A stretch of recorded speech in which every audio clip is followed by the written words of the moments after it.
Hi, I'm Emilie Hardman. Today we're going to be making som tam. It's a green papaya salad from Thailand. We're going to do it in a little bit of a northern Thai style today. So to start with, you're going to need a papaya. This is our green papaya. It can be a little tricky in the store to recognize because a ripe papaya could itself be green on the outside. Riper papayas will feel soft. The green papaya that we're looking for, the unripe papaya, is going to feel firm to the touch, like a cucumber, and be this darker green. And when you open it up, you're going to have all these white seeds and pale flesh. So when you open it up, you're just going to take all these seeds and scrape them out with a spoon into a sink or your garbage. And then you're going to peel it down, take off all of this green flesh. And you'll be left with an expanse of white papaya flesh. The easiest way to do this, you can do it with a grater, with a hand grater, in a food processor. But one of the nicest tools that's available are these little julienne tools. This one is actually from Asia. It's an Asian tool, and it's a single molded piece. And all you really do, it's kind of a magical little tool. You just pull it straight over the papaya, and it comes off already shredded for you, just like that, just like a vegetable peeler, except that it's cutting it into little strips for you. Same thing with the carrot. The carrot's going to be a little harder than papaya, so you want to put a little more into it as you're going. But same idea, just going to pull that julienne tool right down the carrot and go all around. So what we're going to do is just shred up all our carrots and papaya, and then we're going to throw them into mortar and pestle.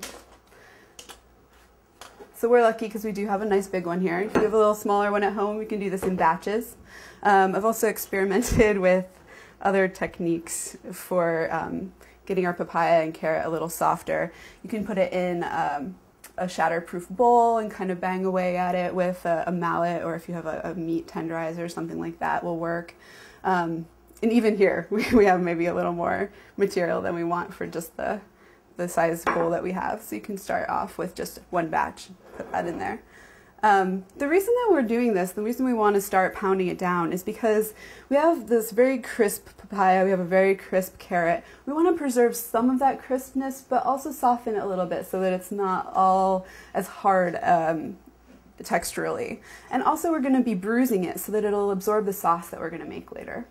And the bruising will help it absorb all that flavor. So we're going to bang away a little bit at this. It's good exercise, very heart healthy. What we're looking for is for the papaya to turn from that bright white to a little bit more of a transparent color here. You can see it's starting to happen, and we're going to keep working at it until it's all looking that way. And they say in Thailand that evenness with which you bang away in your mortar and pestle represents some inner good qualities. So they used to say for women working in the kitchen, if you don't pound your som tam evenly, you won't get married. So you're supposed to find a good even pace with it and just keep working at it. And once we have it looking nice and transparent here, we're just going to take this out, move it into a bowl, start with our next batch, and then we'll work on moving our dressing into the mortar and pestle and working that down into a chili paste. We're going to do a pretty mild version today. People take their som tam very seriously and have very serious ideas about how spicy it should be, how many chilies should go into it. We often think of salads as sort of refreshing and light, but som tam can be one of the hottest dishes in Thai cuisine. We're going to be doing 2 chilies. We're working with a red and a green. They're the same chili, they're just slightly differently mature chilies. So the red one is a fully mature chili, the green one is less so. And that does affect their heat levels, but only a little bit. So we're just going to throw that into our mortar and pestle, get that ready. Then we smash our garlic, and this does several things. One, it begins to activate some of those healthful compounds in garlic, smashing it.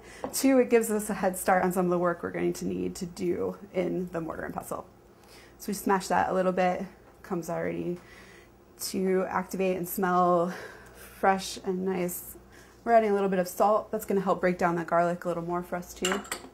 And we're going to take a little bit of the lime peel in. Is to actually just grab a microplaner or a zester, and you can kind of zest in just that light outside part of the lime, that zest that has all the flavor. And then the other thing we're going to add to this is sugar. And this is a palm sugar, so it might look a little different than a sugar that you might be used to. But you could use a regular sugar. I might choose a dark brown sugar for this because it has a more depth of flavor. The palm sugar is not just sweet, it has a lot of flavor in it that we taste. Some fruitiness, some of that dark caramel tone. A lot of people like to eat it just as candy even. It's very similar to maple candy that people might be familiar with in the northeastern part of the US. These are just kind of pre-measured little lumps. You can also find it in big blocks like this. You can also buy it as a liquid form. Now the difference is just how long it's been cooked. So we have all this stuff in our mortar and pestle, and we're just going to begin to do our work to incorporate that all together to make the base for our dressing, create a paste here. And what we're looking for is just to break up the seeds, break up the skin, and get everything nice and even and incorporated. You can kind of stir around the sides just to make sure everything's being pulled down. So then the last thing we're going to add is a little bit of tomato. This gives us some of this sour and sweet element that will go nicely with our sauce. And this is where it gets messy.